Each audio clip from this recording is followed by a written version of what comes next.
விக்கிரவாண்டியில் திமுக வேட்பாளர் அன்னியூர் சிவாவை ஆதரித்து அமைச்சர் பொன்முடி வாக்கு சேகரிப்பில் ஈடுபட்டார். மும்முனை போட்டி நிலவும் விக்கிரவாண்டி தொகுதியில் அரசியல் கட்சியினர் மற்றும் சுயேட்சை வேட்பாளர்கள் தீவிர வாக்கு சேகரிப்பில் ஈடுபட்டுள்ளனர்.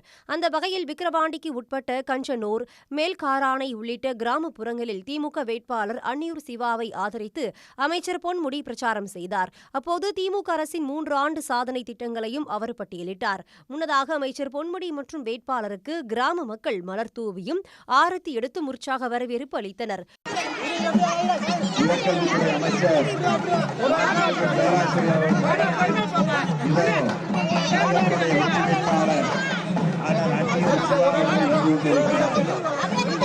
விக்கிரவாண்டி சட்டமன்ற தொகுதியில் திமுக, பாமக, நாம் தமிழர் கட்சிகளிடையே மும்முனை போட்டி நிலவுகிறது.